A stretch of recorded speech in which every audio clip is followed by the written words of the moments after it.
को पहचानने का मोडस क्या मोडस ऑपरेंडाई होगा और दूसरों की भावनाओं को पहचानने का तरीका क्या होता है? बड़ा सिंपल है। अपनी भावनाओं को पहचानने का तरीका है मन या अपनी अनुभूतियां, और दूसरों की भावनाओं को पहचानने का एक ही तरीका है संकेत। कौन से संकेत? भाई चेहरे के भाव क्या हैं, आंखों के भाव क्या हैं, बॉडी लैंग्वेज कैसी है, वही तरीका है।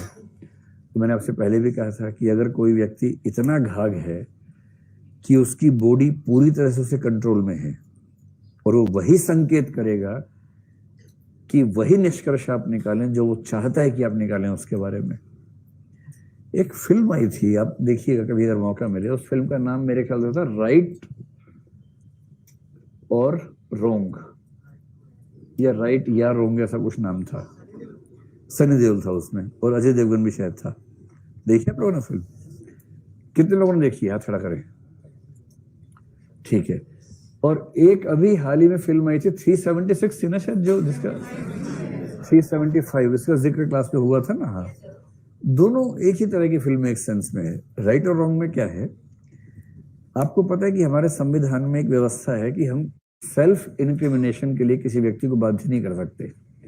इसका मतलब कोई व्यक्ति खुद अपने विरुद्ध गवाही दे, इसके लिए हम किसी को बाध्य नहीं कर सकते हैं।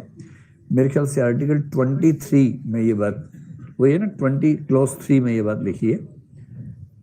तो इसका मतलब ये है कि अगर क्रिमिनल मामला है, सिविल में कर सकते हैं, क्रिमिनल मामले में आप किसी अभियुक्त से ये नहीं कह सकते कि अपने खिलाफ गवाही दो, और अगर कहेंगे तो उस गवाही का कोई मूल्य नहीं है। इसका व्यवहारिक जीवन में मतलब ये होता है, मान लीजिए कोई अपराध आपके घर के आसपास हुआ, पुलिस आपके पीछे पड़ गई और अब घबराए हुए बुरी तरह से कि बिना बात के फंसा दिए, और पुलिस ने ये भी कह दिया कि हमने देखा तुमको ऐसा करते हुए, तुमने ही किया, 4 लोग और कह दें, झूठ बोल रहे हैं, और पुलिस के 8-10 लोग आपके आसपास बैठे हुए हैं, एक दोनों पिस्तौल निकाल रखी है और कह रहे हैं देख भाई जिंदा रहने का एक ही तरीका है, चुपचाप कबूल कर ले। अब आपको लग रहा है कबूल नहीं करूंगा तो जान से मार देंगे, तो कबूल करना इज बेटर देन डाइंग। तो आपने कहा ठीक है सर मैं कबूल कर लेता हूँ। उन्होंने स्टेटमेंट लिखवाई, आपने लिखी कि हाँ ऐसे ऐसे मैंने किया था, बम मैंने लगाया था, ये मैंने किया था, आदि आदि लिख दिया। अगर कभी जीवन में ऐसा हो जाए ना तो ध्यान रखना कि इस स्टेटमेंट की कोई वैल्यू नहीं है।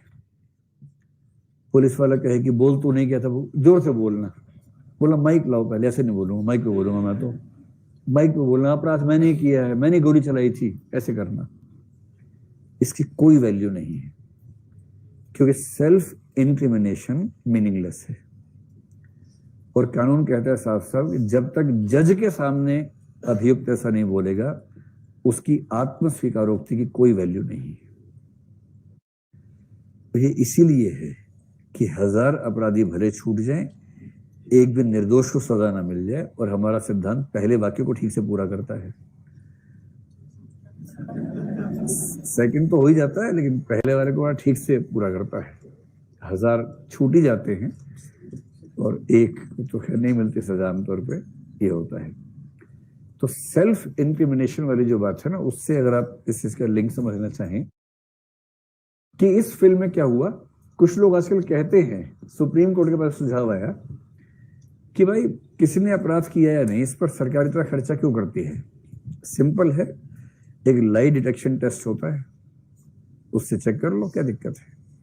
आजकल तो और भी तरीके उसके आ गए हैं, पॉलीग्राफ टेस्ट आ गया है, नार्को एनालिसिस आ गया है। नार्को एनालिसिस में ऑब्जेक्टिविटी काफी ज्यादा है। खतरा ये है कि जिसका करेंगे किसी किसी रेयर केस में उसकी मृत्यु भी हो सकती है, उसकी मतलब परमानेंट कोई डिस्टोर्शन आ जाए बॉडी में, ऐसा भी हो सकता है। ये खतरा कैसे मोल लें, ये दिक्कत है। तो एक बार सुप्रीम कोर्ट में केस हुआ, सेल्वी का केस कहलाता है, प्रसिद्ध केस है। सुप्रीम कोर्ट से कहा गया कि सर ये जो इंडियन एविडेंस एक्ट है उसमें आप चेंज कर दीजिए। सुप्रीम कोर्ट तो जो कहता है चेंज हो ही जाता है।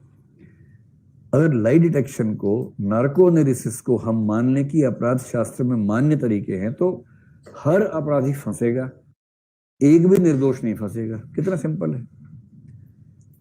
केस चल रहा है, आपको डाउट है 4 लोगों पे, चारों का नार्को टेस्ट कर लीजिए, और नार्को का मतलब उनको एनेस्थेसिया की डोज देके अर्ध बेहोशी की स्थिति में ले जाइए जहां उनका दिमाग उनके कंट्रोल में ना हो। तब उनसे आप सवाल पूछेंगे, सवाल ऐसे कि यस और नो में आंसर दे सके, और उन आंसर्स के बेस पे ये अनुमान हो जाता है, लगभग ऑब्जेक्टिवली हो जाता है कि इस व्यक्ति ने क्या किया था क्या नहीं किया था। कितना सिंपल है। तो ये फिल्म इसी पे थी, लाई डिटेक्शन टेस्ट पे थी। लाई डिटेक्शन का मतलब ये होता है कि मूल विचार ये है कि जब हम झूठ बोलते हैं हमारी हार्ट बीट्स बढ़ जाती हैं, सच बोलते हुए हार्ट बीट्स ठीक रहती हैं। मूल कंसेप्ट ये है, यूज करते हैं। हाँ, तो इस फिल्म में वही थीम है, इस फिल्म में वही थीम है कि एक अपराधी है, अजय देवगन शायद अपराधी है, सनी देओल शायद पुलिस वाला है, वो जेल में है, उस पर लगातार टेस्ट हो रहे हैं, लाई डिटेक्शन के टेस्ट हो रहे हैं, पर वो इतना घाग है कि उसको अपनी हार्ट बीट्स पे ही पूरा कंट्रोल है। कोई व्यक्ति झूठ बोलते हुए अगर सुपर कॉन्फिडेंट होगा तो हार्ट बीट्स नहीं बढ़ेंगे। अच्छा, 4 पुलिस वाले आसपास खड़े हैं, आपसे पूछा आपका नाम क्या, तभी बढ़ जाती है हार्ट बीट्स, के नाम क्यों पूछ रहे हैं, जबकि आप नाम सच बता रहे हैं, उस समय बढ़ तो जाती है। हार्ट बीट बढ़ते हैं तो कई फैक्टर्स हैं। इसका मूल ये है कि झूठ बोलते हुए बढ़ेंगे, सच बोलते हुए नहीं बढ़ेंगे। मतलब पहले कूल करने के बाद, शुरू में नहीं, कूल करने के बाद। और ये व्यक्ति इतना घाग है कि इसकी हार्ट बीट्स बढ़ती नहीं है जब तक ना चाहे। टेस्ट कर करके थक गए हैं मनोविज्ञान के लोग, सारे रिजल्ट्स वही निकल रहे हैं जो वो चाह रहे कि निकले।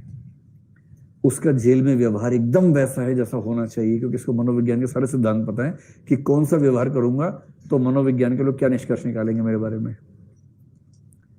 और अंत में इसको छोड़ दिया गया क्योंकि सारे टेस्ट कह रहे हैं कि वो बेकसूर है।